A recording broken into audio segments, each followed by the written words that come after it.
Makukuha din, pero ang bola yun niya maayos lagi. Alam niyo yung mga placing. Yun ang gusto kong matutunan eh, yung mga draw, yung mga English, para Kaya nilang atake ng bola, tsaka mga position niya para ating malalapit.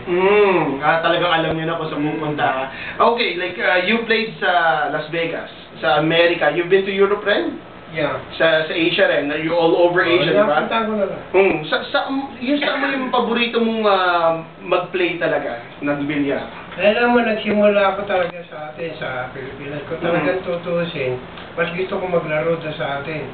Kaya lang, siyempre, doon sa atin, kukunti lang masyadong tournament, mas marami sa ibang lugar na tournament. Nandun ang pera eh.